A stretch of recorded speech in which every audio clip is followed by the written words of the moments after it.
Welcome back, party people. You are listening to Crossplay, our video game podcast here at the Whatnots. It is Saturday, August 8th, 2020, and this is number 36. And coming up on today's show, we are going to be talking about how Microsoft and Apple have been butting heads this past week as Microsoft announced xCloud will not be coming to iOS. Spider-Man is coming to the Marvel Avengers game, but only on PlayStation 4 and PlayStation 5. And we finally know what Rocksteady's next game is going to be. So we will be talking about all of that and more in just a bit. But for now, my name is Kyle Springer, and I am joined, as always, by my friend Ignacio Rojas. Ahoy, ahoy. What's going on, dude? Everything is good over here, still during quarantine. Mm-hmm. The only only new thing now is that I just went back to classes. Okay. So that means we'll start that up again. Yeah, I have to wake up earlier now on certain days. So luckily, I have some days that I can wake up late, so that's good. Yeah. But yeah. That's mostly the new stuff going on. Okay. Other than that, everything just like always in these quarantine times. Indeed. How are you? I'm doing okay, but I was actually about to toss it right back to you because last week you were sick, which is why we did not put out an episode, and we did not have time to reschedule during the week. So here we are. Yeah. A week later. Yeah, it wasn't so much as that I was sick. It was more that I wasn't feeling all right. Gotcha. Yeah. It wasn't just sickness. I didn't get corona, guys. Okay. Chill out. But yeah, we are back. I am doing okay. I was mentioning before we started recording, I am super tired. I got out of bed for Ignacio today. That was it. This is the only thing that I have to do today. I'm sorry I forced you to do actually something productive today. It's all for you, Ignacio. I just love you. I love you so much. It's for the listeners, man. It's for them that we do it. Indeed. Let's see. Let's hop into some video games because I think we got a lot to talk about this week, especially since we missed some of this stuff this past week. Where are you with Ghost of Tsushima? Oh, I've already finished it. Nice, same here. Which I was gonna say I think you already also had already finished. Yeah. So what did you think? I really enjoyed it. I thought it was really, really good. I can see how some people would maybe be a little bit more middling on the game, but this is exactly the kind of game that I really, really enjoy. I think it started pretty strong. I think somewhere in the middle it kind of plateaued, and then I think it ended very strongly as well. But yeah, I enjoyed it a lot. I want to go after the platinum. I really liked all of the combat stuff. Ghost mode is so much fun. Yeah. I had a blast. That oddly enough, I thought the third act though was kind of lacking. Yeah. For the most part, it kind of is just like, okay, you're in the third act. Let's get on with the story and let's just finish up the game. Yeah, it's a bit of a shorter act. Yeah. I would say. Which is fine. Because, again, I enjoy the story enough. I don't think it's that much of a super memorable story, but I think a lot of the themes that they were doing in this game really shine through, especially in that third act. Which I don't know how much we want to get into spoilers, but being as vague as possible, there is this one scene where you are in this like circular area, and there's a bunch of leaves on the ground, and one half of it is red and one half of it is white, and these two characters go to opposite ends, and it makes a yin yang. I don't know if you No, I noticed didn't. that.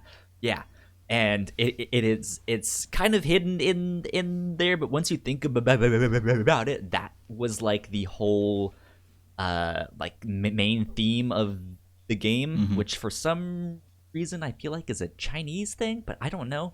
I think Who knows? I think it is mainly a Chinese thing, but there are a lot of things that permeated more than China Sure, yeah. over all of the other Asian Sure. countries. But yeah, it is these two kind of like warring ideologies of like, hey, do we maintain our honor as samurai, and when we kill people, we only kill people because they deserve it, and we only kill them when they know that that's what we're going to do? Or are the times changing, and are we gonna have to change with them and start, fighting back in ways that might be a little bit dishonorable, or very dishonorable? With regards to that fight, that I think it's the one that you're referencing, has one of my favorite lines of the game, which is one of the characters says to the other one something. I'm paraphrasing, something like, "You are dishonorable. You're fighting without honor," or something like that. And then the other character responds, "And you're being a slave to honor." Yeah, which I thought it encapsulated a lot of the theme of the story, about how all of the balance of honor, and is honor worth more than the lives of all of these soldiers? Yeah. Or all of the lives of all these people. What's honor worth? Exactly.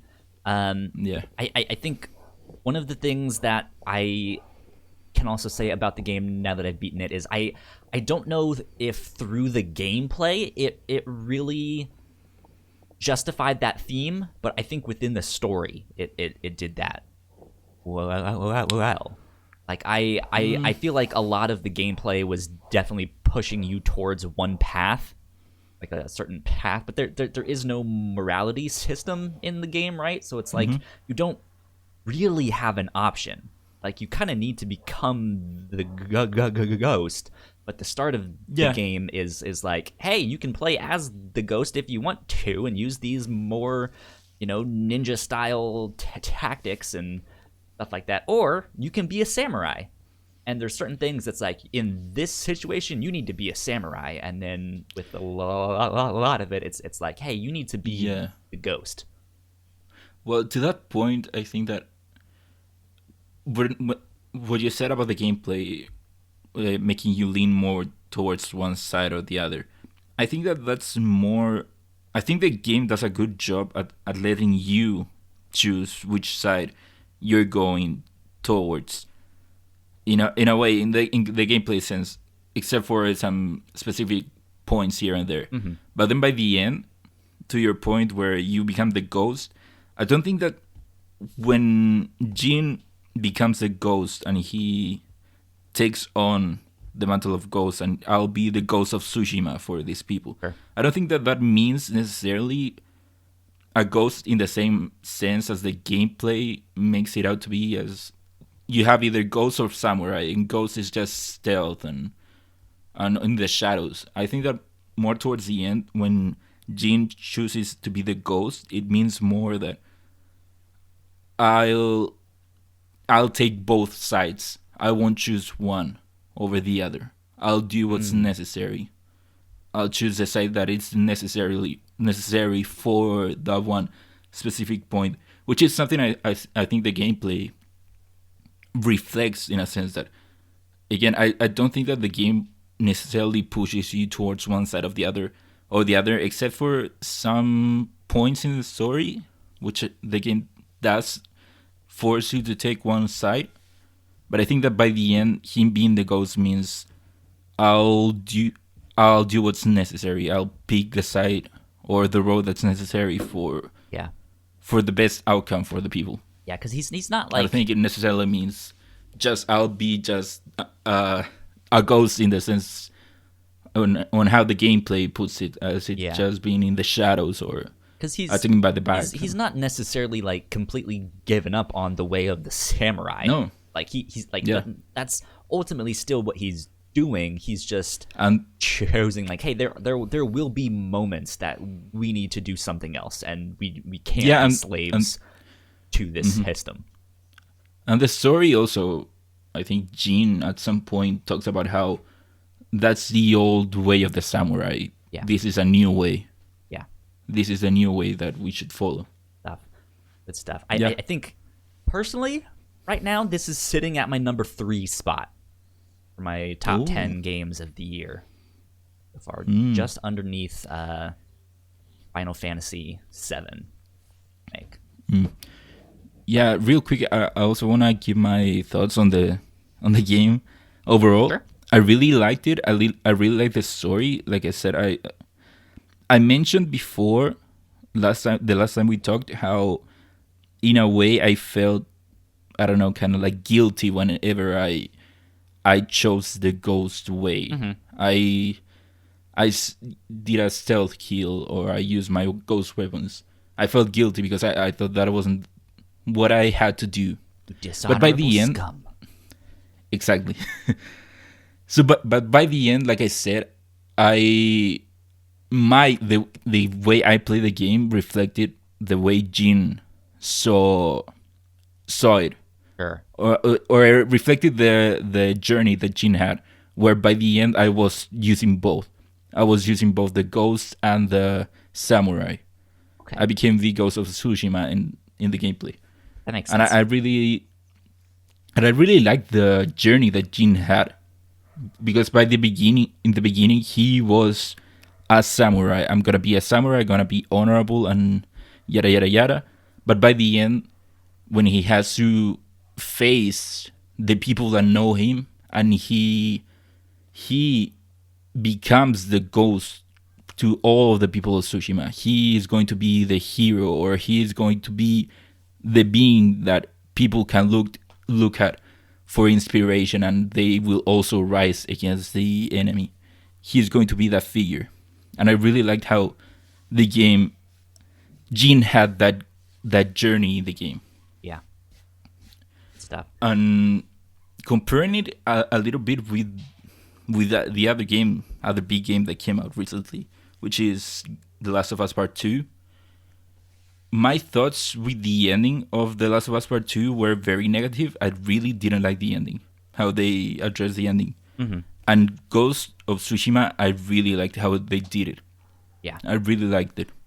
Yeah, it And- had a very, very strong ending. I was not expecting what they did with that. I was like, oh, I was not expecting this. Oh my god, I have to. Yeah. Okay. And it doesn't have anything to do with the fact that, for example, The Last of Us didn't have a happy ending. Right. It doesn't have anything to do with that. Ghost also didn't have a happy ending at the end. Not everything got resolved for Jin. It wasn't the outcome that he wanted. But I think that Ghost of Tsushima handled the ending much better than The Last of Us. And because of that, and I can't believe I'm saying this, I would put Ghost of Tsushima higher than The Last of Us Part Oh 2. man, Yeah. interesting. Because I can't believe I said it. to continue on with the comparison, and I this is not the best way to criticize something in my opinion, but like I thought the story in Ghost of Tsushima was fine. I really liked these side characters, especially Sensei Ishikawa. His story arc I thought was amazing. It was fantastic. But there's a pivotal moment in there where a character dies and it didn't really have an impact for me. And that I think was supposed to be like the emotional turn in the story. And I think I didn't feel like it. I think I did not feel that emotional weight behind it because I hadn't spent that much time with the characters, and a lot of the like some smaller, more nitpicky things I think the game did kind of took me out of the story. And what I mean by that is like it would start a cutscene and it would be like, okay, meet me, here, and we'll talk about the next mission. And you have to walk like 10 feet and hit one button, and it's just like, well, why didn't you just make that one big cutscene? Like there was literally nothing else for me to do in that section. It was just like, I feel like the story would have shined a whole lot more if they had like spent much more time with these characters and stuff, because I loved them and I wanted more of them.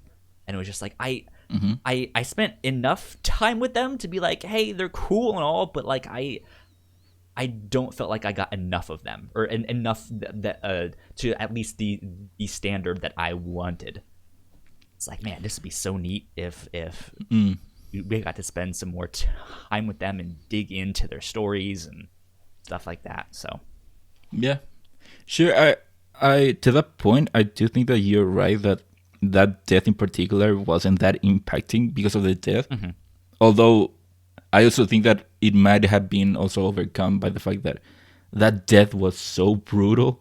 Yeah, I wasn't expecting how brutal it would be. Yeah, but even though that death in particular wasn't that impactful, like making you feel for that character in particular that died, I do think that the impact that had on another character that you were very close to, I did feel that. I did feel sad for the other character that would have to deal with that death. Yeah, there was that, and I think that character in particular, like again, that story was really, really good. But then there's another character, another side character, a merchant, who is affected by the death too. But you don't spend as much time with that character. That character is kind of annoying, and it's just like. But at the end of the game, he has this really poignant moments where he's just like, look, I'm not cut out for any of what's happening, and he's essentially like, I'm only here for the character that died. He's like, that's why I'm here, so I'll do anything I can. And I think something like that would be a much better moment, and would be much more impactful if we had gotten to know that relationship, if we had stayed with them a little bit longer, or had more just more character moments with them. Just like smaller moments. I think so there is one moment that I will kind of spoil here, which I think is one of my favorite moments in the game, and this is exactly what I want more of. There's a mission that you went on with God, what was her name? It was Taka and her brother Yona. You go on sister. Sister, yeah.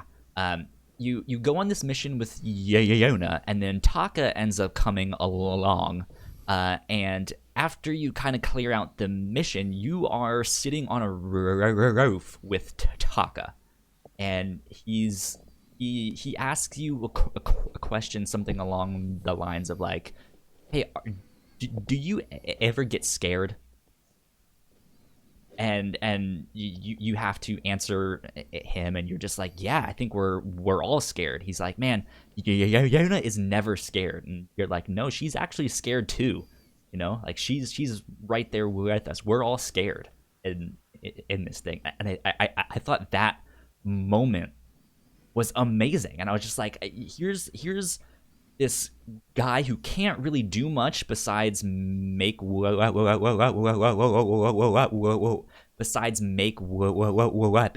who wants to be more helpful but is just way too scared and doesn't really know how to help out.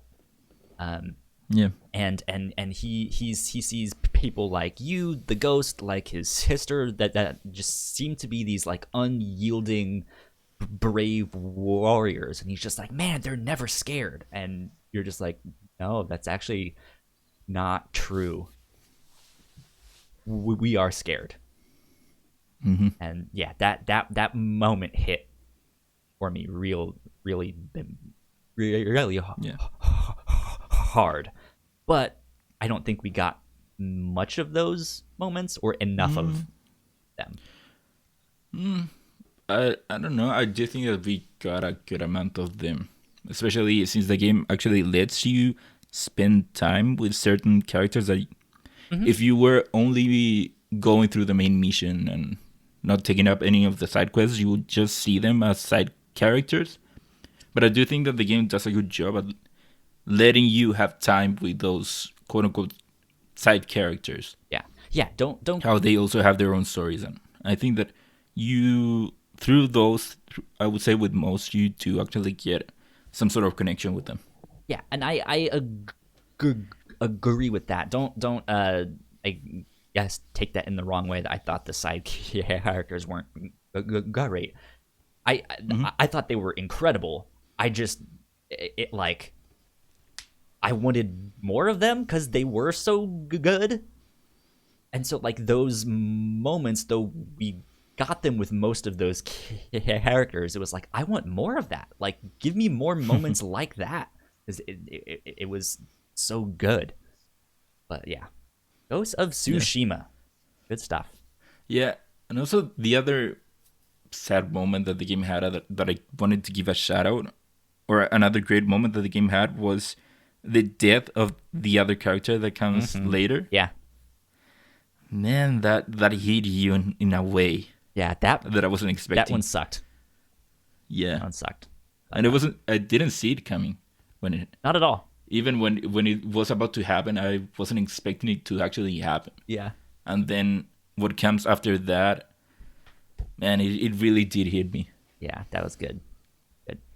Mm-hmm. Moving on, because we still have a bunch to talk about.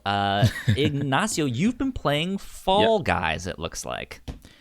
Me and pretty much everyone online. I have yet to try it out, so I am... Really? I am slacking, yeah. Oh, man, you should try it out. It is a lot of fun.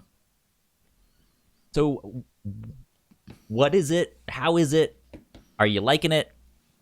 What's up with Fall Guys?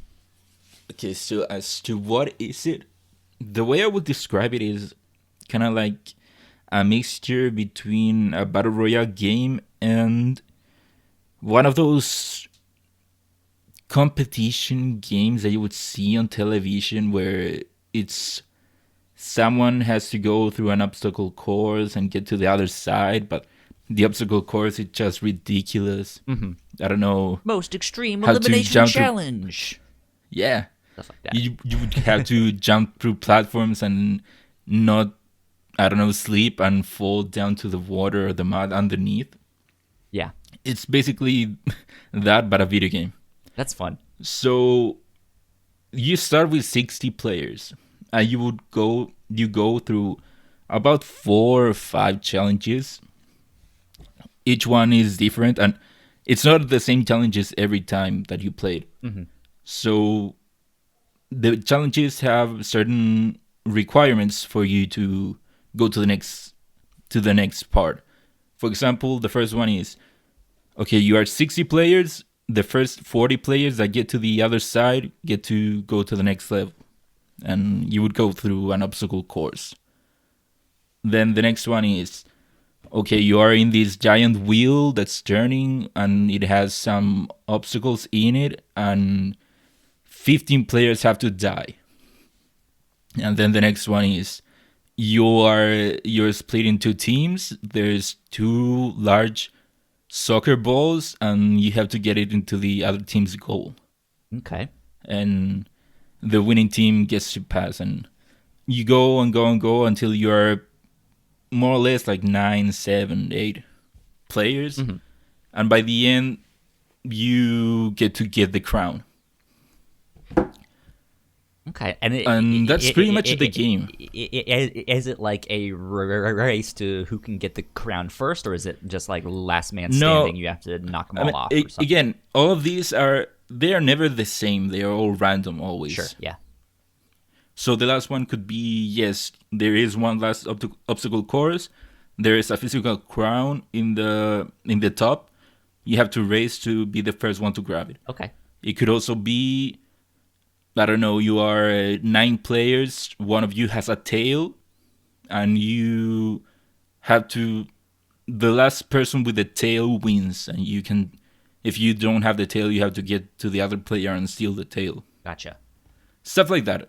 It's never this, not never, but it is random as to Okay. which challenge you have to do. That makes sense.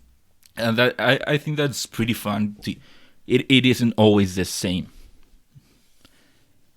And yeah, that's pretty much all of the game. All that the game is. It's just a set of challenges, and you have to be the last one standing, basically. Yeah. And it's a lot of fun.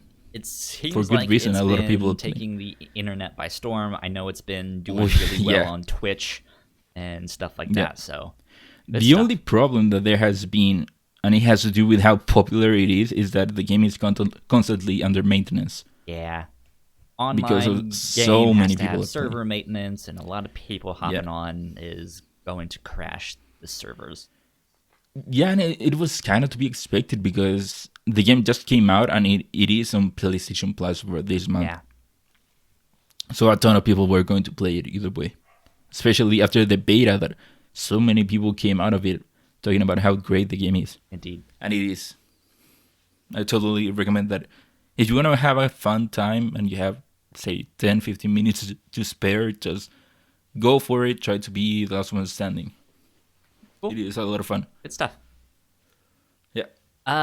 Tell me about this Marvel's Avengers beta. Ooh. That's what I want to hear next. Okay. So we all know the Avengers, right? I do, yes. So it's basically that, but in a video game. Moving on. Nah. So all of this month, there's going to be betas every weekend for the upcoming Avengers game. Sure. And this week it was for the people who pre-ordered the game. And I thought that this game, for it to be a beta, it is a very meaty beta at it. So, Okay. first of all, it includes a section that we've all seen, the Golden Gate mission. Mm-hmm. It starts you up with that. Then it gives you a bit more of side missions after that. And then it's all different types of Warzone missions. Sure. So I don't know, what do you want to know about it? Well, so I was watching Lawrence Sontag stream it for like 5 or 10 minutes. He was playing as the Hulk inside some laboratory. What are your thoughts on the game overall? Is this something you are looking forward to? Has the beta kind of tempered your expectations? Be like, oh well, this is okay, still not looking like what I thought it was gonna be, or what? How does the game feel? Like those are kind of the things that I want to know. So this game has a very hard task at its hand. That it is carrying the Avengers name, It does, yeah. and that with it carries a lot of weight. And before we even got the beta, through trailers and of hand demos, people haven't been so high on this game. So now that I got the time to play the beta, it is a lot of fun to play. Interesting. It isn't perfect. There are a lot of details here and there that I wish they could iron out, but we're a month out, so I doubt that would happen. It isn't the game that I would want it to be, for it since it is an Avengers game and I love the Avengers. It isn't the game that I wish it was, but what's in there, it is a lot of fun. So talking a bit of what's in the beta, first you got like I said, the Golden Gate section of the game that we've seen a lot through trailers and demos that they've shown. And I don't think that is a good way to demo the game, especially the beta, to be honest. So that section, it has you going through all of the Avengers that you'll be playing through. Okay. You got Thor, you got Captain America, you got Iron Man, Hulk, Black Widow. They each get their own small section of the demo. Sure. Thor is even there, and it is a lot of fun. I know a lot of people have been talking about how they want Thor's hammer to feel like the axe in God of War. Right. If you played it, you know what that means. How that axe there feels so great. And I think it does a good job of doing that, except that it isn't hitting it quite there. But Thor isn't in the beta, so that's kind of weird that you get to play as Thor there just for a small section. Interesting. Captain America, I thought it was a lot of fun to play. Something that I liked of the game that I wasn't expecting was how the game nails the moves that you would want these characters to have.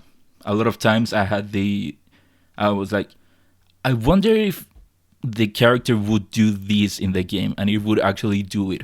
Or even if I wasn't expecting it, I think that the game does a good job at letting you do what you think the character could do. So you play as Captain America there. Captain America isn't in the rest of the beta.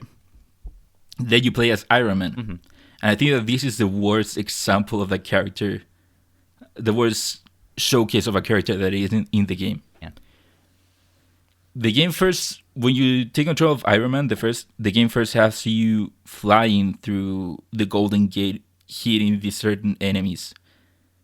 And if you see that out of context, I would be afraid that that's all of the gameplay, that all of the Iron Man gameplay that there is. Sure. It's you just flying around. It's basically just a flying game. It isn't. I didn't like that section, and then when I played as Iron Man, I really loved playing as him. So that has me more calm there. Okay. And then you play as Hulk. Hulk plays great. You play as Black Widow. Plays great. Interesting, because I've seen a lot of people online actually walk away from this being like, this is very bland. This is not what I want. I was listening to the Game Informer podcast before this, and yeah, they were just like, this does not feel good at all. Yeah, for sure, it is that type of game that a lot of people will love, and a lot of people will not get into. Mm-hmm. And I think that, to my surprise, I think I'm in the side that I am really enjoying it. Yeah, because then I saw Greg Miller being like, this is gonna be amazing, right? Yeah, he's like, I'm gonna love this game. So it seems polarizing. Mm-hmm. Yeah, to that point, there was this section in particular that reminded me a lot of The Division. It really looked and felt like a lot of like The Division 2, and The Division is a game that I stopped playing after a couple of days because I felt that it was too repetitive. Mm-hmm. But I don't see myself having that same issue here. Even though the game might be repetitive in the same way, I think that just because you are the Avengers and it does make you feel like the character, like I said, plays like how the character should. Okay. I think that's gonna keep me liking the gameplay itself, even if it gets repetitive here and there. Okay. But overall, I came out of the beta really enjoying it more than I thought I would. I actually feared that I wasn't going to like the game before I played it. Gotcha. So I'm glad that coming out of it, I'm enjoying it, and I'm hopeful that I will like the game when it comes out. Good stuff. Side note, I have a question for you, Ignacio. You happen Go to for it. know when the season finale for Agents of S.H.I.E.L.D. is supposed to be? Or Yeah, has next week. Oh, it's next week? The series finale. Yeah. The like end of the show. Okay, cool. Because I What did you ask? I wait for all of that to come to Netflix and stuff, and I was just curious as to when that might be. So if it's just ending this next week, it might be a month or so after that. Who knows? Dude, this season has been great. Good, And I'm sad that to know. it's all ending. Yeah. Good stuff. Well, let's see. I got to play a game called Carrion this week. Carrion. Carrion, yeah. This came out to Xbox Game Pass So I played it here on my PC. And it is they describe it as a reverse horror game where you play as a giant red tentacle monster, and you are trying to escape from this laboratory, this underground lab. And you know what? This is a great game. I enjoyed this a lot. Really? Yeah. Yeah, I've been seeing mixed reviews out there. It's not the best. I don't think this will make a lot of people's top 10 lists. But I really enjoyed my time. It's a very short game. It's only like 5 or so hours to beat the whole thing.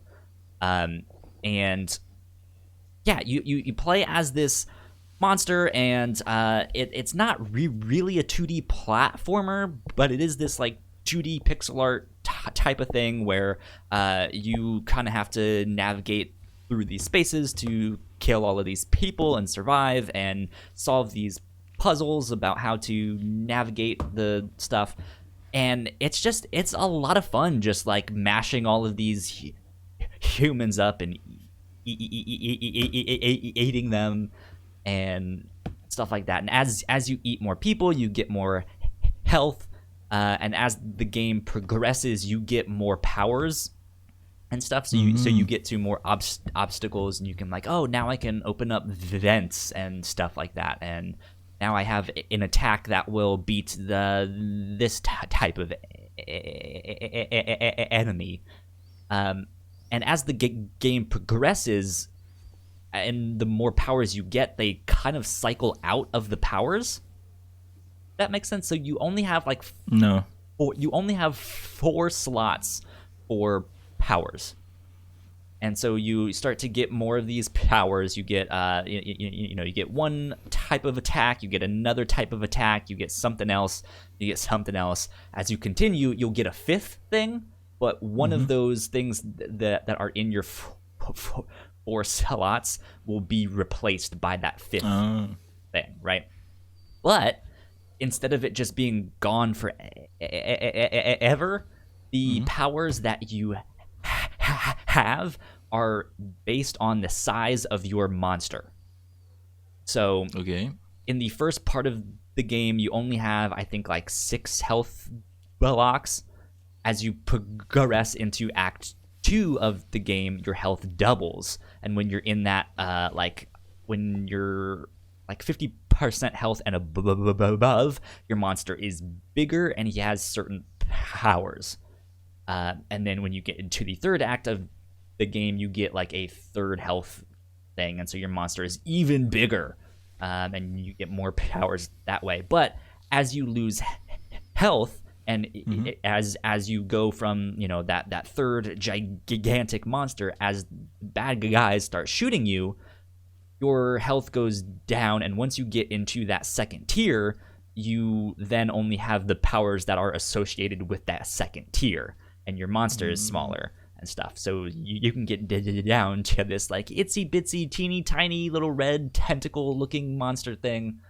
And then to solve some of the puzzles, you have to like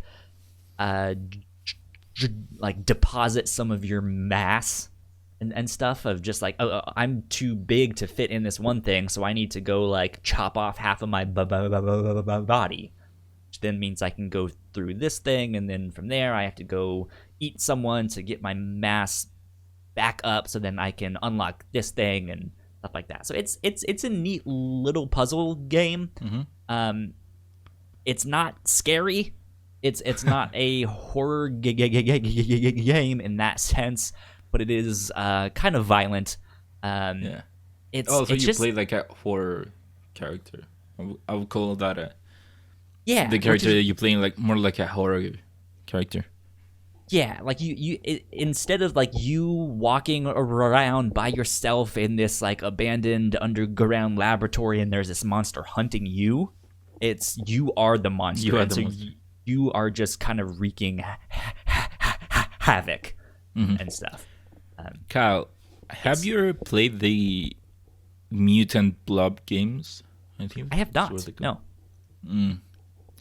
Is So it kind of reminding you of? yeah, that? it is reminding me in the way that the Mutant Blood, I think games, if not game, it is about you being kind of like this amoeba type thing where the whole thing is that you have to consume whatever you see, and that makes you get bigger, and by getting bigger you then can absorb bigger stuff and get out Right. of rooms, and eventually you'll start eating people, and Yeah, eventually it's a you lot become like you that. become as big as the planet.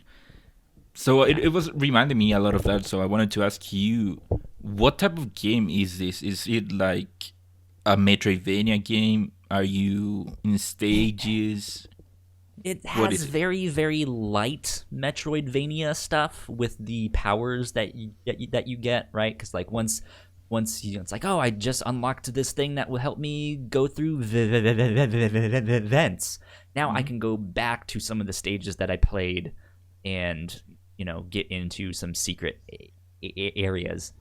But it's not much. It's pretty linear in that sense. Like you're in this compound, this like underground laboratory. You end up going back to certain sections multiple times, but usually two sections that like you not it. I feel like that makes it sound more like a Metroidvania, but it's really not. It's not really like a 2D platformer in the way like Celeste was, because it's not difficult to move around the map. Your guy basically sticks to walls and stuff, so Is you it can just one map kind of go or wherever. is it stages? It's like one giant map, where like with screens. I guess might be a way to describe it, where you have like one screen and there's like you can go off to the left, you can go up, or you can go down. You have to like work your way to the bottom part and go down the tube that's there, and that will get you to the next screen and stuff like that. But that I think is maybe the biggest problem of the game, is that navigation is not great within this game. It's kind of a big laboratory. It can get confusing if you don't know where to go, and it really does not do a great job of signposting you to like, hey, you need to go here next, or you need to go do this. You just kind of have to explore and hope you find the right thing. But yeah, there's also no map to be like, okay, I've already gone to those sections and stuff like that. So it's just you are this like monster thing. You have to go and explore and escape, essentially. So it's good. Check it out. Fun. Yeah, it's on Game Pass, right? Correct. Yeah. Yeah, On sounds Game like Pass. a Game Pass game. And I believe it's on both Xbox and PC. So I think it's on Switch too. you would be right, because I saw the something about, hey, we changed the Switch icon on the screen. I saw it too. The icon, yeah, it was this like red mass of like tentacles and flesh and just disgusting stuff, but it kind of looked like a vagina. So that was a little strange there, but yeah, they fixed it. They changed it there. But yeah, it's good. You guys should go check it out if you have some time. Nasia, what else have you been playing? Oh, I've been playing a lot of stuff this week. Ironically enough, I've been playing now more, even though I'm back in school. So I finally picked up Paper Mario: The Origami King. The Origami.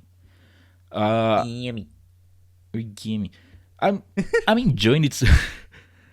I'm enjoying it so far. This is my first Paper Mario game that I played.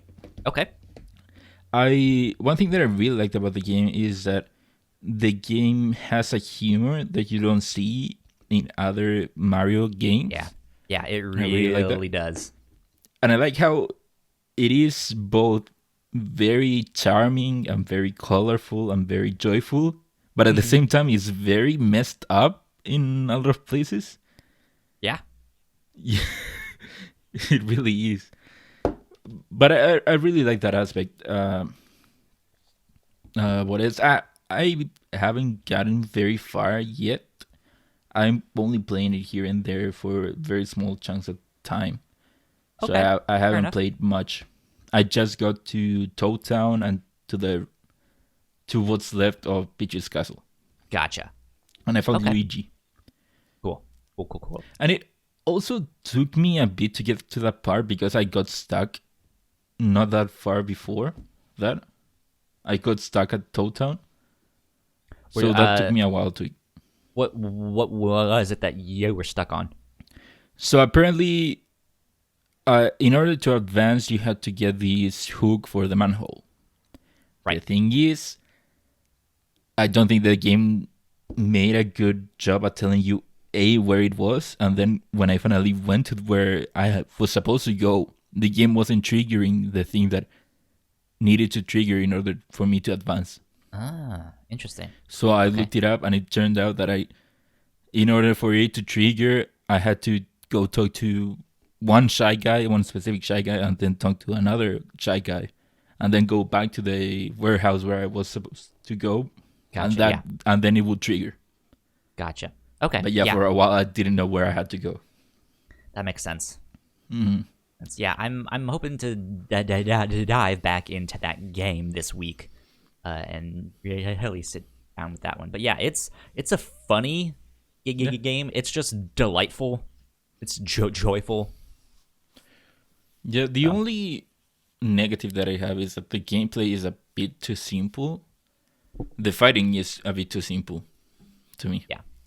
It will pick up as you continue. The puzzles will get a little bit more difficult, and like you heard me say a couple weeks ago, those boss fights are kind of challenging. So once you get there, I think I'm playing it slowly but surely. Good stuff. Yeah, and then the last thing that I've been playing is that now that I finished Ghost of Tsushima, for a while I've been wanting to go back to Final Fantasy 15. Okay. So I finally restarted it. What made you want to hop into Final Fantasy 15? Well, when it first came out, I really liked Final Fantasy 15. It was even my game of the year that year. Sure. So now that I paid more attention to Final Fantasy and I played through Final Fantasy 7 and 7 Remake and seen a lot of more stuff, I wanted to go back to Final Fantasy 15 knowing more about the world and the lore. Okay. And also, like I said, I really like that game, so I wanted to go back because of that. Good stuff. Yeah. Good stuff. I haven't played it much yet this time, but hopefully I'll keep playing more, especially since it's going to be a month until the next game that comes out that I want to play, which is Avengers. So I have plenty of time. But yeah, not much. Man. I don't have much to say about that one. Well, let's move on to housekeeping, and then we can get into the news of the week. If you guys did not know, we have multiple podcasts here on the Whatnots. You guys can go to our website, thewhatnots.com, for more information, or your favorite podcasting platform of choice. Just type in the Whatnots, and all of our shows will pop up right there. By time this goes live, our Patreon exclusive episode of the Reactor Core should be up and live on our website as well.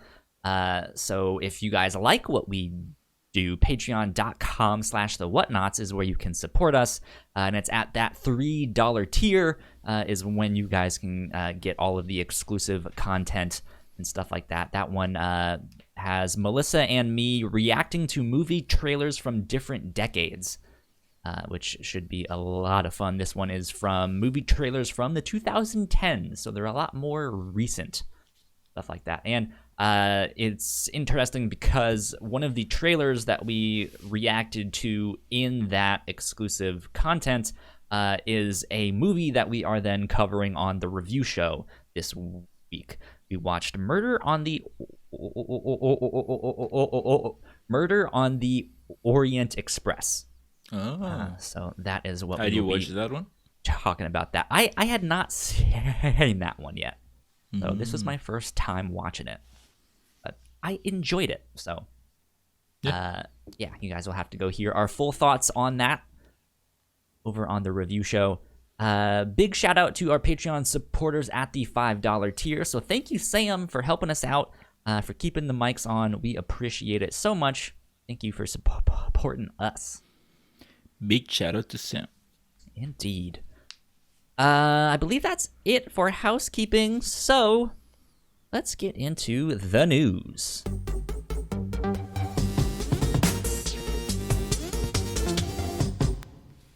Okay, we're circling back around to Marvel's Avengers because Spider-Man is coming to that game exclusively to PlayStation. This is coming from Jeremy Winslow over at GameSpot, who writes, developer Crystal Dynamics has confirmed that Spider-Man will join Marvel's Avengers roster as free, despite not appearing in any promotional material before. The character will be released as post-launch DLC. The studio also confirmed that the web-slinger will be exclusive to PlayStation 4 and PlayStation 5. If you're on Xbox or PC, you will be left out of the fun. This comes after the PS4 exclusive Spider-Man game released in 2018 and just before the launch of Spider-Man Miles Morales on PlayStation 5. Interesting news. Interesting indeed. I mean, I was going to buy this on PlayStation anyways, so good for me, I guess. But in general, I think this kind of sucks, to be honest. Yeah. I'm not surprised. Like, I was expecting this to happen, but it kind of sucks. Yeah, I was surprised. It was, if I'm not mistaken, at the beginning of the week, there was a rumor floating around how Spider-Man was going to be on the game and coming exclusive to PS4. Mm-hmm. And I thought that I didn't think that was going to happen because I thought that having an exclusive character would be such a big deal. But no, it turns out it is going to be... He is going to be coming to Marvel's Avengers as an exclusive to the PlayStation platforms. Yeah. Which I know a lot of people were trying to throw around. It's like, oh, well, it's because Sony owns the rights to Spider-Man, which is not true. They own the movie rights to Spider-Man. They don't necessarily own the video game rights. Yeah, it is true that I mean, if you look back to the relationship between Sony as a whole and Spider-Man, they do have a good relationship. It does seem that they might have something in there. There has to be a reason as to why Spider-Man keeps popping up on PlayStation.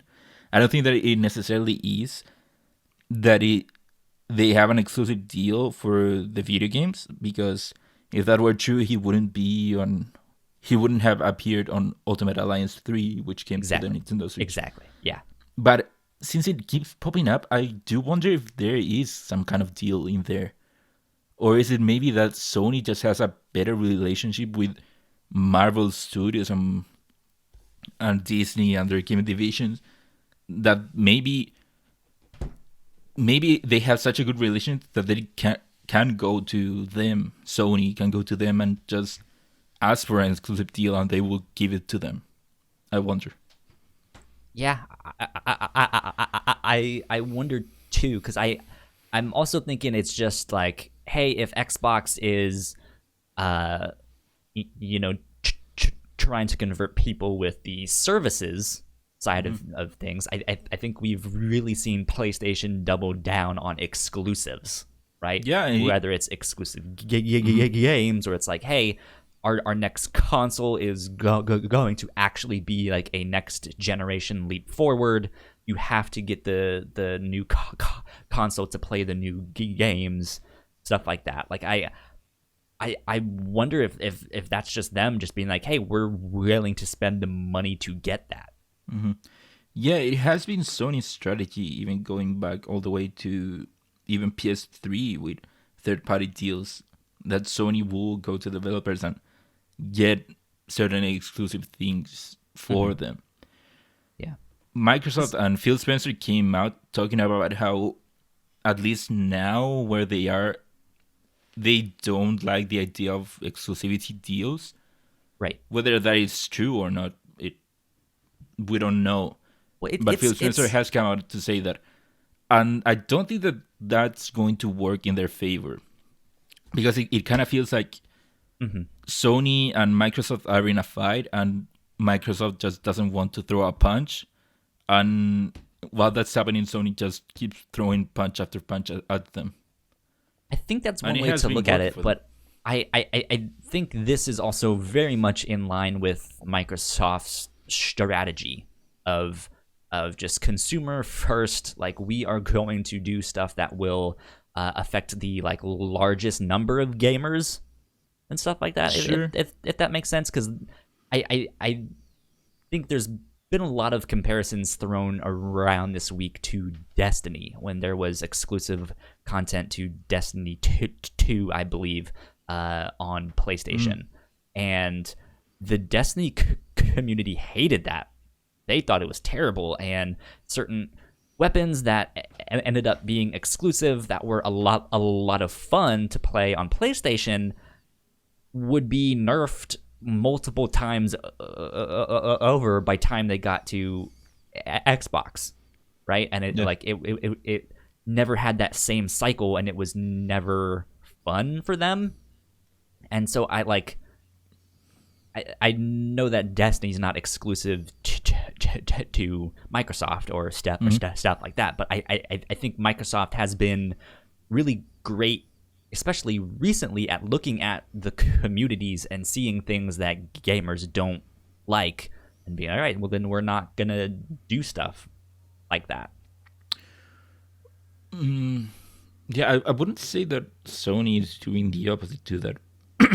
I do think that Sony, their strategy is that they just want to give their platform more value to the people that are in their platform. Whereas Microsoft's strategy is that we just want to be everywhere, or in the most places. It's going to be easier for people to get to us. But if this generation has been any indicative to anything, is that strategy has been working very well for Sony. I mean, Sony keeps getting exclusive after exclusive. Not only first party, which this year we already got two big exclusives coming from them, which are The Last of Us Part 2 and Ghost of Tsushima.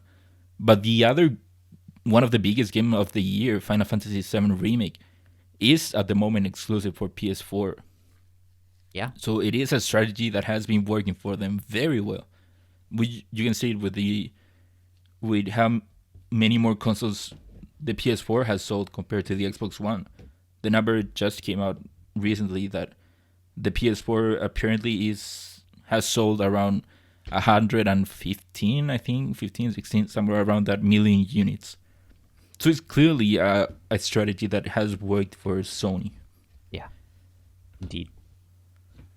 Yeah. There was something else that I wanted to say on this, but now I'm blanking on it. Wasn't so yes, something else that I saw that I did not think about until I heard people mention this is that with Spider-Man DLC, this is also kind of limiting Crystal Dynamics on what they can do with the character. In the sense that if it's exclusive to one console, they're not really gonna do much like story stuff with him. Yeah, at least not stuff that really matters.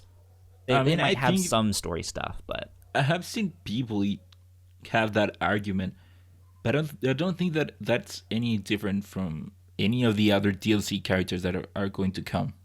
I don't see.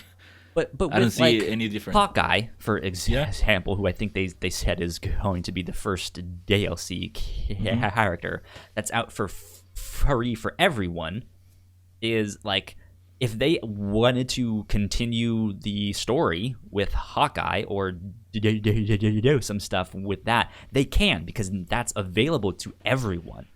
Whereas with Spider-Man, they cannot put super important lower stuff in that. Not that they necessarily would, because it's DLC anyways, but it's one of those things that it's like they kind of it makes it feel like they kind of have to dumb things down just a little bit and just be like, okay, he's basically only a character and that's it. Like, you're not gonna get much story stuff. Sure, but I think that's something that we'll have to wait and see. I don't think, personally, right now, I don't think that they would continue the main story with the DLC characters. What I do think that they will do is that the DLC characters will have their own story missions, which is something that they've said, that every character will come with story missions. But I think that it's going to be character specific. Like, it's going to be their story, not really a continuation of the main story. Gotcha. So, to that point where that you're saying that they wouldn't be able to progress the main story, I do think that we'll have to wait and see what it means for DLC characters to have their own story, and if indeed that they are continuing the main story. Good point. Good point. Yeah, we'll see. I'm hesitantly looking forward to this game. The reaction to the beta hasn't really done anything for me. I'm not much of a beta player. I don't necessarily like diving into those things. I want to play like the finished thing. Sure. But the mixed reactions haven't really helped. Because of that, I do recommend that you jump into the free beta that is going to be happening, I think, in 2 weeks. I'm probably still gonna be playing this game because I'm a huge comic book nerd, and it's just like, well, it's an Avengers game. I have to play this one. Well, if you're in the fence, I do recommend that you play the beta. Okay. Fair enough. And going away from all the negative parts and focusing on the fact that Spider-Man is coming to the game, that's really exciting for me. Yeah. I mean, I really like Spider-Man, and I really want to see what they do. What they do with the character in the game. Yeah. Seeing how different each character is in the game, I really want to see what they do with Spider-Man in there. Yeah. And I'm really excited. Spider-Man is one of my favorite heroes, so I'm looking forward to being able to play as him. Last thing I will say on this is that, yeah, he's my favorite character, so I'm super excited he's in the game. But in terms, like, it's this whole thing of having him be exclusive is also kind of weird to me, because he's also like Marvel's best-selling character. His comics sell the most consistently. They have for decades. And their movies do great. Yeah, and his movies have sold like hotcakes. So, like, it's interesting for me to see that they would allow someone to put him exclusively on one console, rather than being like, hey, he's basically our highest selling character. We're gonna make him available to everyone so he can sell to everyone. Whereas this is like, we can only sell to people who have PlayStation 4s and PlayStation 5s. So, yeah. One point that I forgot to talk about is that I wonder if maybe Spider-Man wouldn't exist if it wasn't in an exclusive manner. I do wonder that. I wonder if Spider-Man is there in a way because of Sony. Maybe Sony financed having Spider-Man in there, and if not, they wouldn't be able to have it in there. Or maybe they had Insomniac work with Square Enix on the character. I do wonder. We shall wait and see. Yeah. We'll have to wait and see. Moving on, though, let's start talking about some Microsoft news. Microsoft ends xCloud testing on iOS early, and we will not see a release on Apple products when it comes to Game Pass Ultimate September 15th. This is coming from Mike Peterson over at Apple Insider, who writes, Microsoft has confirmed that it has ended its xCloud game service testing on iOS. On the same day, it announced new partnerships with Samsung. Skipping ahead a bit, he writes, ahead of a broader launch of xCloud in September, Microsoft has announced that its iOS testing is concluding starting on August 5th, which has already passed. Quite a bit earlier than the original September 11th conclusion date. Testing on Android is set to continue, however. Taking this one step further, though, Apple responded to Business Insider, and their statement mentioned the following. Our customers enjoy great apps and games from millions of developers, and gaming services can absolutely launch on the App Store as long as they follow the same set of guidelines applicable to all developers, including submitting games individually for review and appearing in charts and search.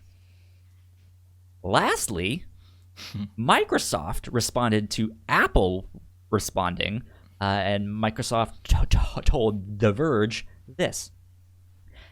Apple stands alone as the only general-purpose platform to deny customers from cloud gaming and game subscription services like Xbox Game Pass, and it consistently treats gaming apps differently, applying more lenient rules to non-gaming apps even when they include interactive content.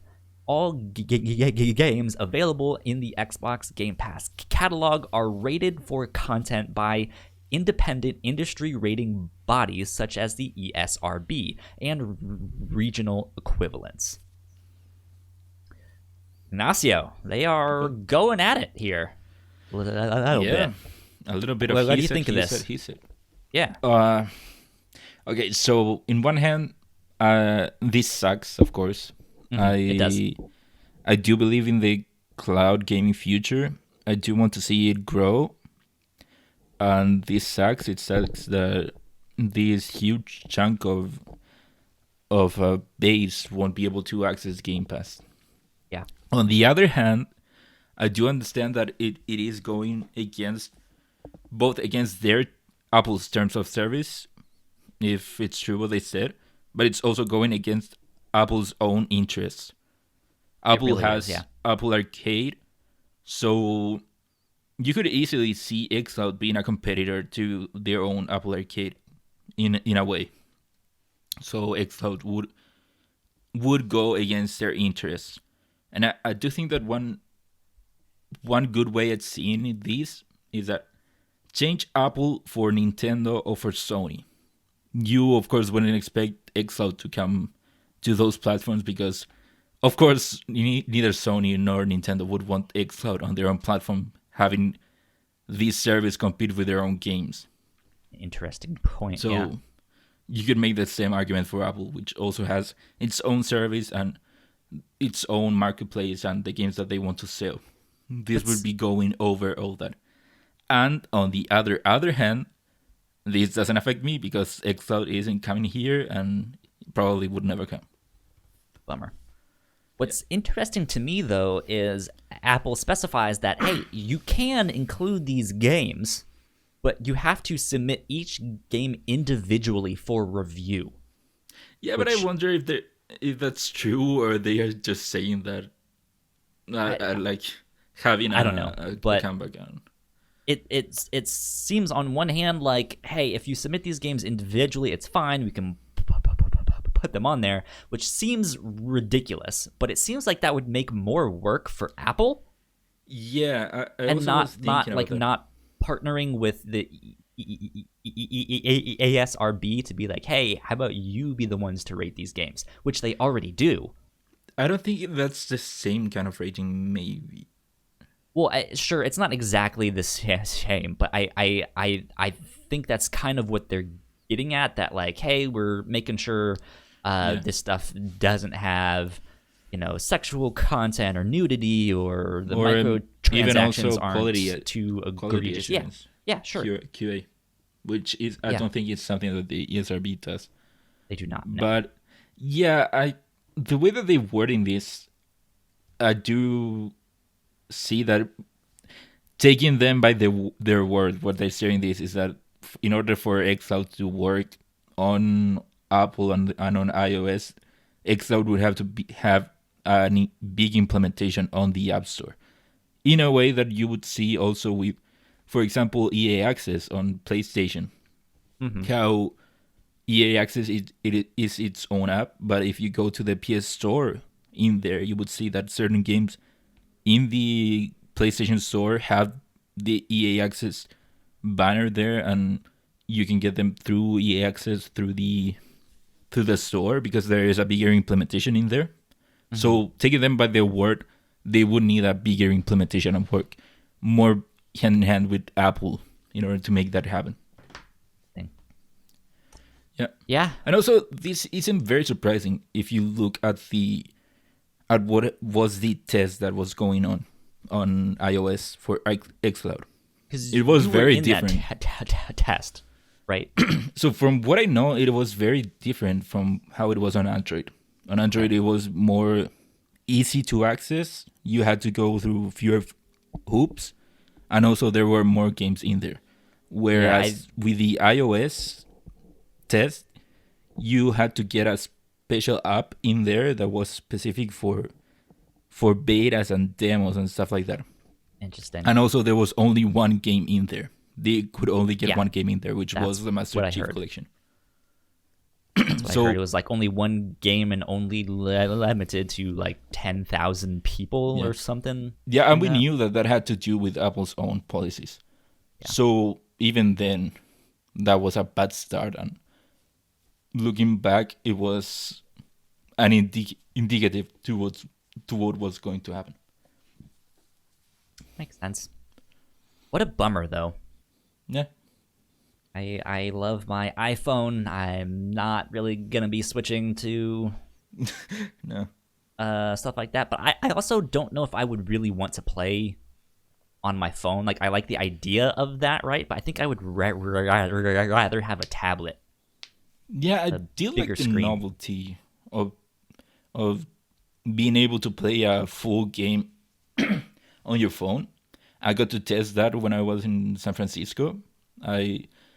I liked how I could go to school, and if I had a downtime, I could go to the library or even go to the bathroom one time and just play, in that case, Master Chief Collection, which is a full game.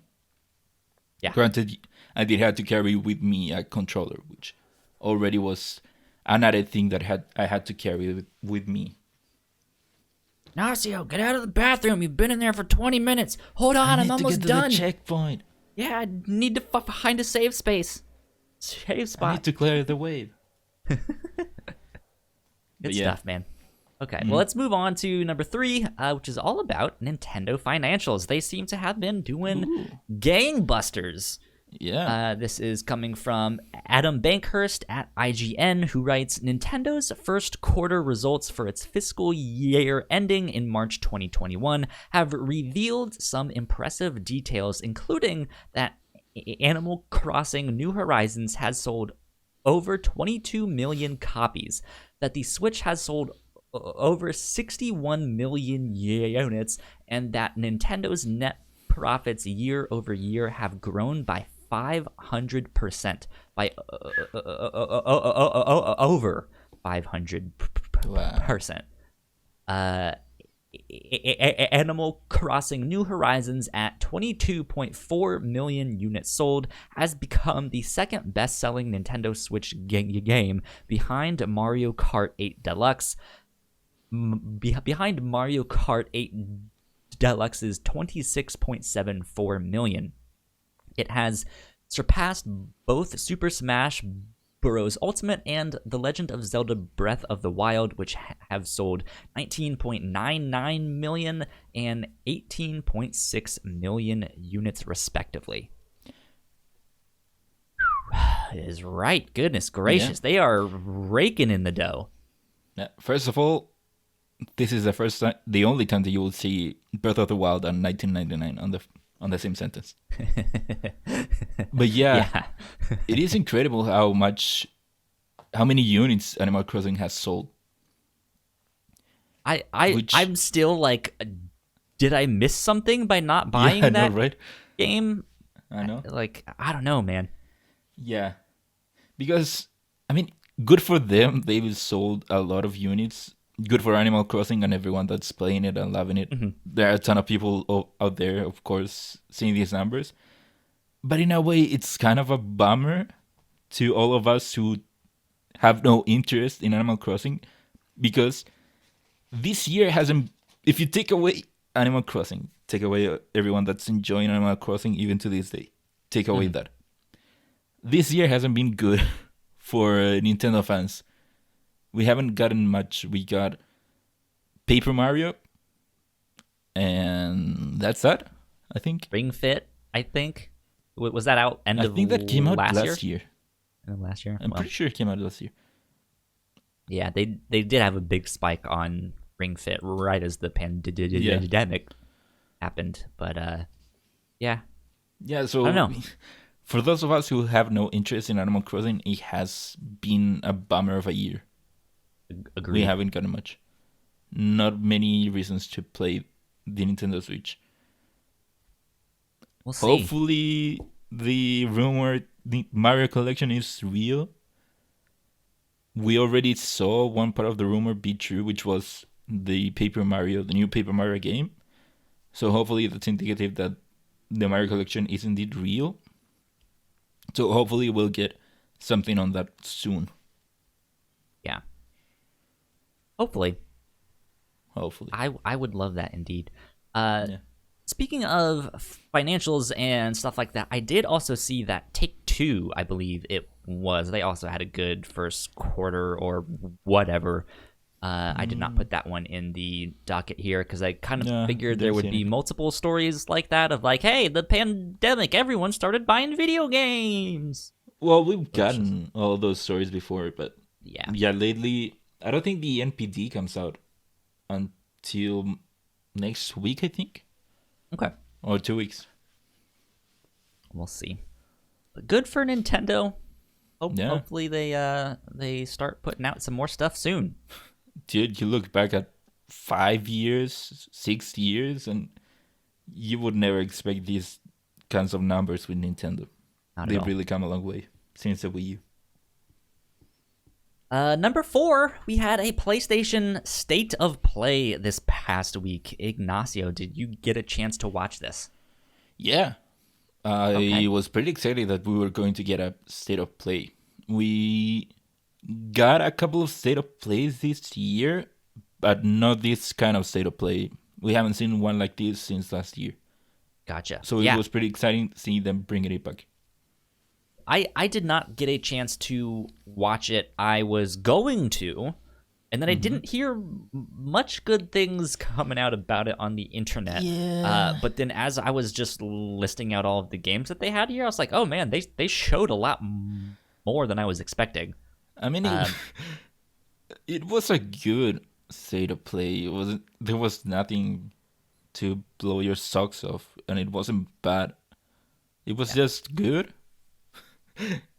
Okay. So yeah, that's why you don't see many people out there really coming out of it very excited. Let me run down the list here. We'll name them all, and then if there's a couple of them that we want to point out and talk about more, we can dive in that way.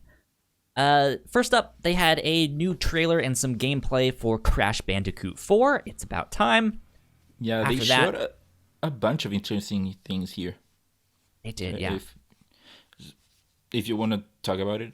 Are you excited for Crash Bandicoot or not? Personally, no, but we'll circle back around to Crash after we get this list done here. Then they announced that Hitman 3 would be supporting VR. Braid Anniversary Edition got a new trailer as well. The Pathless got a new trailer. I think that is a kind of Breath of the Wild-like video game. Spelunky 2 got a release date of September 15th. Genshin Impact got a new trailer, which also is supposedly like Breath of the Wild, but anime. I think that's the Chinese Breath of the Wild. I think so, yeah. That's what it was. Then Aeon Must Die got a debut trailer. Anno Mutationem, I believe that's how you say it. I don't know. Sure. That got a gameplay trailer. I'm gonna have to go back and watch that one because I know that is a cyberpunk styled something, which has piqued my interest. And then next thing we're talking about Bugsnax. That got a gameplay trailer. I know that was probably super exciting for most people out there. Star Wars VR Vader Immortal coming August 25th. Now, Ignacio, Finally. is this just a pack of them all? If I'm not mistaken, it is the trilogy, which Okay. would make sense. I don't think it would make sense to release them separately. Yeah, because I was like, I thought they had already came out on this. No. All right, cool. Next up was the Control Alan Wake DLC, which is going to be out August 27th. Then we got a gameplay trailer for Auto Chess. Then we got the Pedestrian, which got a new trailer and which will be coming January 2021 to PlayStation 4. That seemed like an interesting puzzle game. Then we got the Hood, Outlaws, and Legends. I saw a few people talking about this one. Then we got some updates for Temtem and some updates for Godfall. I think, the first PlayStation 5 game that they had announced. I think that's the Gearbox one. The Gearbox looter slasher. Looter slasher. Yeah. There you go. Ignacio, Ignacio, a lot of things. A lot of Crash stuff here. Bandicoot. I know you're excited about that one. Yeah. And I do What, think that you should play at least the Insane Trilogy. Okay. I do recommend it. What about this one kind of piqued your interest? What piqued my interest is that it does look like they're putting in a lot of work into Crash Bandicoot 4. You of course get your typical levels that you go through as Crash. We also knew already that you would be able to play as Crash's sister and also as Dr. Neo Cortex, which is Crash's enemy. Gotcha. But they now revealed that you would be able to play as yet another character, which I forgot the name, but it's kind of like not a dingo. What was it? Well, it is one of the enemies from the Crash games, so you'll be able to play as that. They also showed off the different power-ups that you would get throughout the game. We knew that Crash would be able to get different masks and that those would give him powers. So they went a bit through that. And also they showed off how you would be able to replay the levels in different ways. How you could change up your replays of certain levels. Interesting. For example, what they showed there was they showed off the original level, and then they showed off how you could play it in a different way. For example, there was one where the game was now, or the level was now just all white, and I don't remember how you would throw paint at the level, and that was going to show off more of the level. Interesting. There was one that was, I don't remember if it was all dark or it looked kind of like weird, but it was some visual stuff. And then the one that I found very interesting was that it was a level, but they made it underwater. They just flooded the whole level, and now you had to go through the level with underwater physics. Interesting. And I Okay. thought that was pretty cool how they let you go again through all the levels that you played, but in a new or different way. I thought that was a nice touch to it, a nice touch to add to the game. Good And stuff. I'm still pretty excited for the game. It does seem that they understand Crash Bandicoot. It does seem like it's going to feel like the old Crash Bandicoot games, and that it's going to feel like the Insane Trilogy, which I think it's impressive seeing how it is a different developer than even the Insane Trilogy. Right. Yeah. So I'm pretty excited for the game. That's good. Good. It looks like they've put a lot of work into that one. So Yeah. I'm excited. Yeah. Was there? Are you interested in bug snacks Not really. at all? Yeah. I have to be honest. Neither am I, which I know is like blasphemy to most people. Yeah, but yeah, we know why most people are excited for Bugsnax, which is this song and yeah. the ridiculous concept. What about Control? Did you play Control last year? I don't remember. Yeah, it was one of my favorite games of the year. Okay. It might have been my runner-up for Game of the Year. I Um, think. are I you going to still be getting the Alan Wake DLC? maybe I still haven't gotten the other DLC that came out, and Neither have I. like I said, I really loved Control, but I haven't gotten to playing the DLC. I want to do it at some point, but I just haven't done it yet. Interesting. Okay. Yeah, I don't know if I'm gonna get the DLC because I also haven't gotten that first one. But I know that Remedy also did announce that they are working on their next game, Yeah. and it will also take place within the Control and Alan Wake universes. Yep. I guess Which is pretty universe, since they're all Yeah. kind of in the same One one, universe. I guess. So Mm-hmm. there you go. That's exciting. That intrigues me a lot because that trailer for that one, I at least watched that one, and that trailer just the atmosphere in Yeah. that they look so good. Yeah. So I'm excited for their next game as The well. other game that I wanted to shout out was Hitman 3. Sure. I'm not very much a Hitman player. I played like the demo that came out for the first Hitman of this trilogy. Mm-hmm. But I wanted to give it a shout out because they just announced that not only is Hitman 3 going to be, I think, fully playable on VR, but they also announced that the other two games will also be fully playable on VR. Oh man. Okay. I didn't know it was the first two as well. Yeah. They've been crushing it with the Hitman stuff. I love those Yeah. games. And a lot of people love it. Yeah, so I'm excited for Hitman 3, though I'm not gonna be playing it in VR because I don't have one. So. Yeah. Oh well, but yeah. What else is here? Braid, I'd never heard about it. The Pathless, I think that the trailer or the gameplay demo that they had there, it did a good job at selling me on the game. It Okay. did look cool. Good stuff. So yeah, good stuff. So Good I will stuff. be checking that one out. Spelunky 2, I barely played the first one. What else? Genshin Impact. That game looks interesting. Like I said, it is Chinese Breath of the Wild. Mm-hmm. But what has me intrigued for the game is that it did look very action inspired, like very anime inspired in a way. Okay, so So- maybe a little bit faster paced than Yeah, exactly. what Breath of the Wild was. Okay, Yeah, more emphasis on the combat, I think. gotcha. Which, because of that, I will keep an eye on it and maybe I'll play it eventually. Out of these, what else? Godfall. Godfall is a game that I wasn't very interested in. Mhm. But again, they showed gameplay now. And I'm not super sold on the game, but I am more sold now than I was before. It did look really cool. What they showed off of the combat in there. I do Fair want to enough. know more about what you'll do other than the combat, or if it's just going to be combat.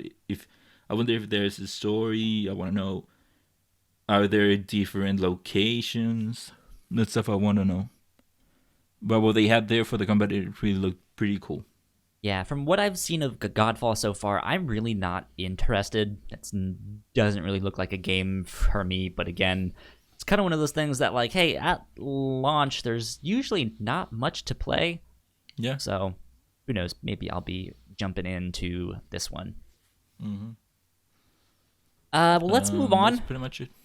Let's move on to Rocksteady. They finally announced their new game. Finally. Ignacio, it's a Suicide Squad game. So this is coming from Matt Purslow over at IGN. They write, Batman Arkham series developer Rocksteady has announced that it is working on a Suicide Squad video game and will announce further details on August 22nd as a part of DC Fandom, DC Comics' digital fan event. That's kind of it. That's all we got so far. Yeah. We just know that they're making a Suicide Squad game. We've gotten one picture, which was a picture of Superman kind of facing away from the camera, with a purple little eyes. bit to one side, and yeah, then there was like a Suicide Squad kind of logo on his face there. Yeah, so. which that poster kind of gives credence to the rumor that this is going to be a Suicide Squad game where you count fight the Justice League, which comes from Sweet. Which comes from a leaked, what was it, a URL that was something like the Justice League Suicide Squad kills the Justice League or something like that. Yeah, that I think we covered that a couple weeks ago or so. But yeah, I mean, there's been rumors for a while that they were working on a Suicide Squad game, and then they finally announced it here. So I'm excited about that. I know also in the Arkham Origins game, which was made by WB Montreal, which we still don't know what their next game, their next Batman game is. That at the end of that one, there was like a post-credits kind of scene with Amanda Waller recruiting Deadshot into the Suicide Squad. Yeah, but I doubt he will follow that. Yeah, this is Rocksteady, and that one was WB. Very true, but it was at least a taste that they were like potentially wanting to do something with the Suicide Squad, or at least WB was. WB just in general was interested in maybe doing a Suicide Squad game, with the movies coming out and stuff like that. So to that point, we kind of know that WB was indeed working on a Suicide Squad game, but they ended up scrapping it. Interesting. I did not know that. Okay. Yeah, so because of that, it is kind of funny to see Rocksteady actually picking it up, making a game with Suicide Squad. And I wonder the reception that it will get, especially coming out, or we all know the Suicide Squad movie and how it wasn't good. So I wonder if that will have an impact on the game. Yeah, to add to that, though, I know that James Gunn is working on the Suicide Squad movie, the new one, I guess. It's supposed to be Suicide Squad 2, but it's, I think, just the Suicide Squad. Maybe it isn't the same. Some characters aren't the same actor, some are. Yeah, it's intended to be a standalone sequel to Suicide Squad 2016 and the 10th film in the DC Extended Universe. The film was written and directed by James Gunn, blah, blah, blah. That should be out August 6th, 2021. I don't know if that date has then moved around because of the pandemic or not, but like I this is also kind of something they do in the world of comics. If they know there's going to be a big movie coming out or something, they will often put their like top writers on the stuff. Like about a year and a half or so before the Guardians of the Galaxy movie came out, they relaunched the Guardians of the Galaxy series with a brand new #1. It was written by Brian Michael Bendis, I believe. And yeah, he was like the top dog at Marvel for a long time. And so it's like, yeah, like let's get our superstars working on this stuff. And so I'm wondering if it's a similar kind of thing of just like, hey, we had the Suicide Squad movie, didn't do great. Harley Quinn and the Birds of Prey was fantastic.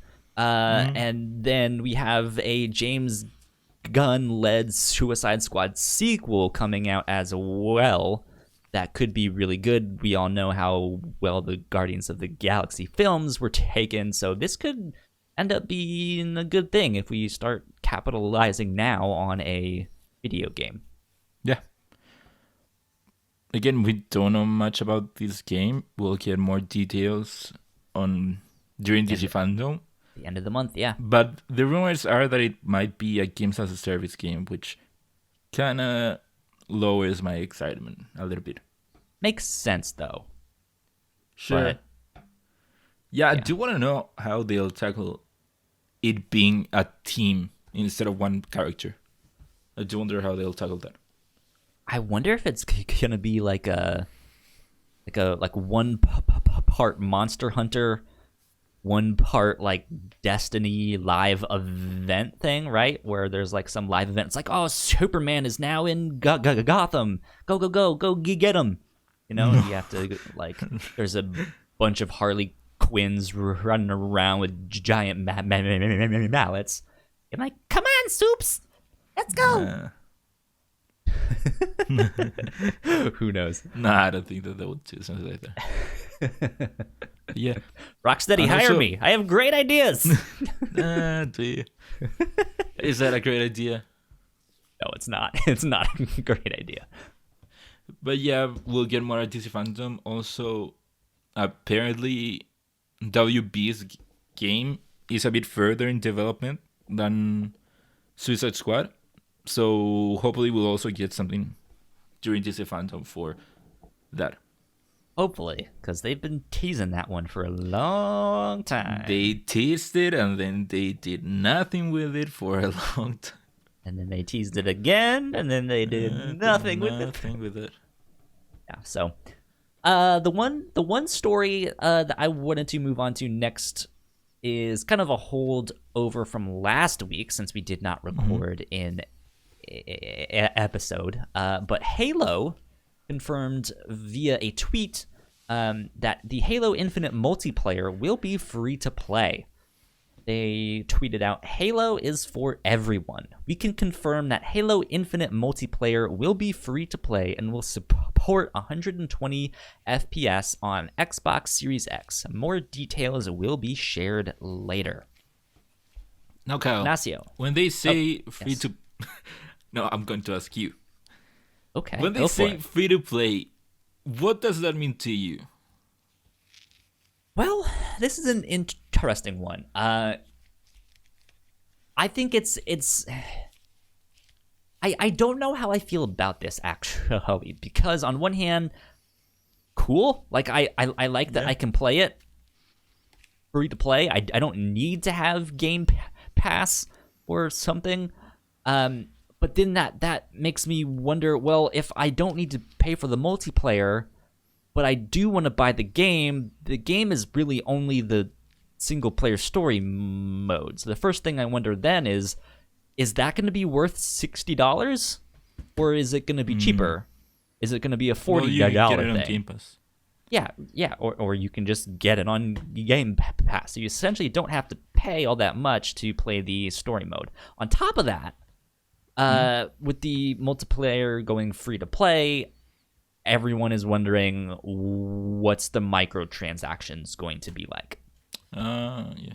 That I think is the big thing on everyone's mind. Know. Like, how will they monetize this if you don't even have to have Game Pass to play the multiplayer? Yeah, that's a good point. But then again, it's Microsoft, and with their whole strategy, I doubt that they would put microtransactions on a Halo game. And also, how will they get money? Well, how do they get money with Game Pass?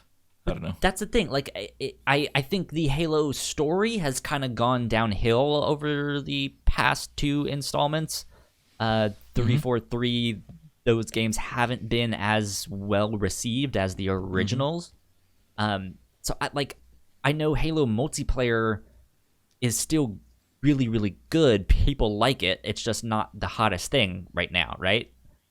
But so I'm really wondering if people are really gonna play the single player campaign. Like I don't see that happening right now. I don't know. I don't know how I feel about it, because I'm also someone who's in it more for the campaign. Like I want that story, and I know I'm gonna get my butt whooped if I try to do the multiplayer stuff. But I don't know, man. Well, like I also have such fond memories of playing the Halo multiplayer that I think this is a great way to get people who maybe lapsed Halo players or lapsed gamers just to be like, hey, you guys can play Halo multiplayer right now for free if you have an Xbox or a PC, right? Like, you can just hop in now. And I think that'll do good for them, but I think they need some way to maybe monetize it somehow, some way. I don't know. Yeah. I don't know. Well, customizing the Spartan. Stuff like that. So. Going back to the question, I wasn't expecting it to go that way. The reason I was asking was, does free to play mean that you'll be able to download the game even though you don't own the game, or does it mean that you don't need games with Xbox Live Gold to play online? That's also been the rumor about Xbox Live Gold, especially with them canceling the 12-month subscription for that stuff. They're wondering if they're just gonna kind of get rid of that paywall, because it's kind of strange to be like, hey, Fortnite is free to play, however you have to have Xbox Live Gold, which you have to pay for. Yeah, or the bigger point that people don't need games with gold, not Xbox Live Gold, when playing games on their PC or xCloud on their phone, but they would need it for the Xbox. Right. And if you don't need it for the PC, like, but you can get Halo on Xbox Game Pass, does that mean you can play the multiplayer through that version? Like, it's a weird thing. So I feel like something is up. They are changing some things. I don't know exactly what, but they're making moves. Yeah, no, for a long time I don't understand Microsoft's moves. Yeah, we'll see. So we'll just have to wait and see. Well, that about wraps us up for the news, the big news stories. So let's get on to new and notable. Pikmin 3 is coming to Switch on October 30th. This was like the big surprise announcement of the week here. Nintendo they didn't really have a direct. They just kind of tweeted it, right? Yeah. Well, kind of like the same that happened with Paper Mario. How they announced that just on a tweet. Okay. Yeah. But like, yeah, I'm super happy this is coming to the Switch. I can't say I'm super invested in the Pikmin franchise, but I know this was like one of, if not the main game that was still locked on the Wii U. It's like, why isn't this on Switch? Come on, where is it? Yeah. And then I'm also wondering if this is kind of like them testing out the waters, because a long time ago they announced that they were working on Pikmin 4. Yeah. It was years ago, though. That was years ago. So yeah, nothing has come out of it. Yeah. Who knows? Yeah. I've never played a Pikmin game, so it doesn't excite me. I'm not going to play it. And all this says to me is that Nintendo is just porting every game from Wii U except 3D World. And I want them to port 3D World. I want to play that game. Who knows? Come on, Nintendo. Yeah, so when? This is Pikmin 3. It's going to be the deluxe edition with all of the DLC included. I think they even said they had a new character that you could play as, or you could play it as co-op. I don't know. Yeah, time. I think. So good stuff. I think that was it. They are adding stuff to the game. Good stuff. Next up, Baldur's Gate 3 has been delayed from August. More details will come on August 18th in the panel from Hell, which I believe Jeff Keighley is hosting. But yeah, we knew that they were shooting for August. That they had, I think, the last update we got with Baldur's 3, they had said like, hey, we're hoping for August, but because of the pandemic, it might get delayed. But they did say that they do know when the release date will be. They're just gonna announce it at this panel from Hell. So good stuff. Hyperscape Season 1 starts on August 11th. That will be available on PC, Xbox One, and PlayStation 4. So that will now be out on most consoles. Good stuff. I have heard good things. I've also heard this is one, if you are not good at these types of games, you're going to get your shit wrecked. Yeah, it is a game that I want to try out. So Me too. Good to know that it is coming soon to the PS4. Yeah, and I believe that will also be free to play. So. Yeah. And then, Ignacio, you just added this one in. Digimon Survive is delayed to 2021, maybe? Maybe not? Yeah. What's up with this guy? I read this story today because I was looking for information on Digimon Survive. Digimon Survive got announced a while ago, and we just haven't seen much of the game. So a while back, I read that apparently the game had been indefinitely delayed, mainly because of COVID. But now reading this, apparently there have just been conflicting reports going around. Nobody knows what's happening. Yeah, so apparently, what was it? Toei's Animation Japan's release schedule suggests that Digimon Survive and another Digimon game are still on course for release in 2020, contradicting the suggested 2021 date on Toei Animation Europe's site. So one says 2020, one says January 2021. Who knows? I just want the game to come out. Interesting. I'm very excited for the game. I want it to come out. Yeah, you're a big old Digimon nerd. Yeah. And it looks pretty cool. And that's mainly the reason as to why I want to play it. I want a Digimon game that I really love. And this looks at it. What kind of game is it supposed to be? So it is kind of like how do I describe it? It's kind of like what's it called? A game with a lot of still images and a lot of text. What are they called? Oh, why am I blanking on this now too? Well, it looks like that kind of game, but not. That's one part of the game. That's a story part. There's also the RPG element in there. And it has a new fighting system, apparently. It has a cool art style. I really like the art style of the game. And also the art style of the fights in there. Okay. But I like that they are going to have an original story, but kind of like similar to the classic Digimon stories. Gotcha. As opposed to the last Digimon stories that we got, which were the Cyber visual novel games. That was the We are visual idiots. novel. Okay, good. Yeah, so it kind of looks like a visual novel, but an RPG too, maybe. Interesting. Okay. But yeah, Good stuff. good That stuff. wraps us up for new and notable. Let's get on to our last section, which is the upper runners. Dr. Disrespect had his first YouTube stream in which over 500,000 people showed up. Phil has no idea why he was banned from Twitch. Yeah. Weird.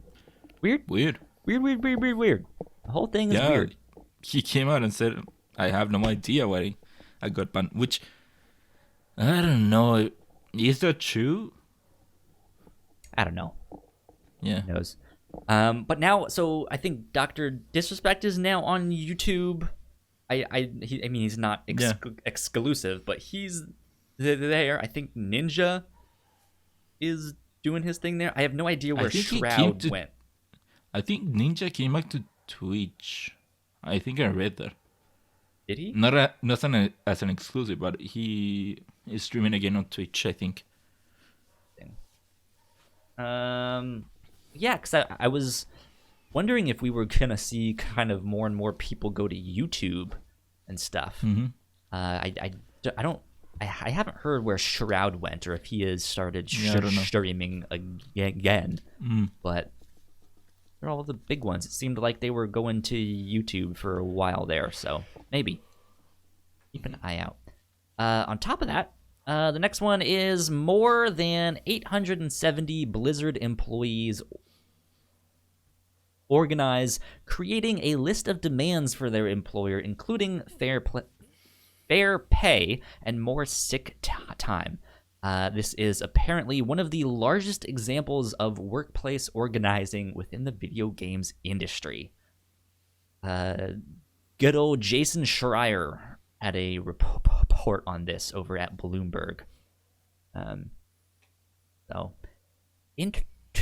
interesting thing. I think that's at least worth noting. If you guys want to read more about that, go check it out. Mm-hmm. Next up, did you get to see this one, Ignacio? Apparently, there was a historical novel. I did see it, boy. A historical novel that accidentally used the Breath of the Wild ingredients, or like their recipe for red dye. In the book, I guess he was like doing some research on like how do you make red dye, and looked it up, and they found the recipe for Breath of the Wild, and they put that in the book instead. If you look at the text that has been floating around from an excerpt from this novel, I started reading it without context that it was a mistake, and I thought, oh, how cool is it that an author is including this stuff from Breath of the Wild. Yeah. That's cool. But then reading more into it, apparently that was a mistake.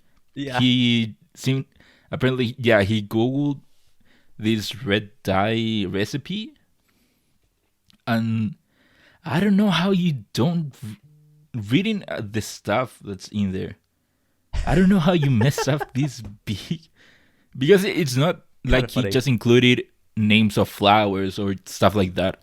He included a lot of stuff in there, like Octoroks and other stuff and locations, I think. Yeah. It's wild. It's so funny. Yeah. But now it's too late for them to change it and stuff like that, so it's out there in the world.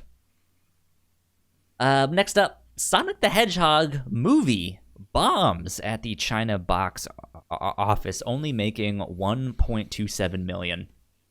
Womp, womp, womp. I think I saw that like at least 65% of Chinese theaters are back to open and operating at a fairly normal capacity. I think it was a lower capacity. Something like that, but yeah. There you go. Sonic not doing so hot. Not going fast in China. Yeah. Did you watch the movie? I did not, no. I did, and I really enjoyed it. Not bad? Mm. Good. Yeah. Go. Next up, the Epic Game Store is apparently getting achievements and mod support. I know this is one of the many features that people were complaining about. Yeah, that the Epic Game Store doesn't have this or doesn't have that, but Steam does. It has this, and it's like, well, yeah, no, duh. Epic Game Store is brand new. Stuff. I still don't think that that's an excuse. It being brand new. Not necessarily an excuse, but I don't think you can expect them to come out of the gate like just as good, if not better. Like you have to give them some room to like find their footing. I don't know. As someone who's studying engineering and has had to make products, not big products, but products, one thing that they do teach you is that it's not like you make this stuff in a vacuum. You do have to look at what's out there. Yeah. So, Indeed. Because of that, I don't think it's an excuse that it's brand new, that they don't have all this stuff. There you go. I think last time we did a podcast, we talked about how Twitch basically got banned. I mean, the U.S. military retreated from Twitch. Yeah, retreated from Twitch. They kind of were getting bombarded with questions about war crimes and stuff like that. Yeah. Since then, AOC has brought some kind of motion or bill or who knows what to ban the military from Twitch, as it should not be a place for them to recruit. Unfortunately, the House of Representatives here in the United States has voted that down. So if they still want to, they can recruit. Not much of a surprise considering the average age of all the people that are out there. They don't really understand it, I'm sure, but who knows? We'll see. Mm-hmm.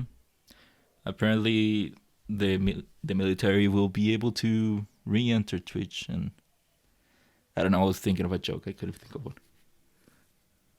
I don't know, man. Who knows? But that about wraps us up for the Uprunners. Ignacio, what are you excited about this week?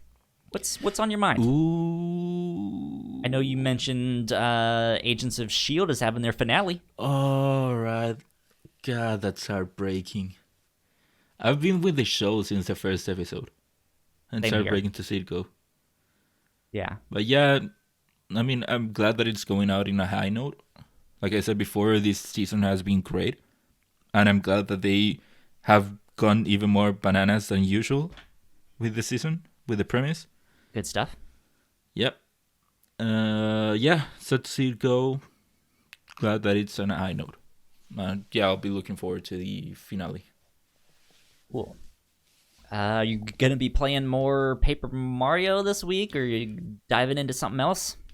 No, I think more Paper Mario for sure. More Fall Guys, more Final Fantasy. The Avengers beta is only on during the weekends, so maybe I'll play more today, more tomorrow, but then I will have to wait until next weekend. Okay. And like I said before, there's incredibly a lot in that beta.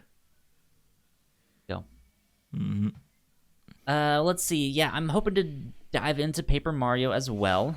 That should be good. I think I'm gonna try and also keep playing Halo, the first one. Start playing through more of those in the meantime. Yeah, I think the next big game that I'm excited for is Avengers, but even then, as I kind of expressed, I'm like, excited, but... Again, you should try out the beta when it comes out for free.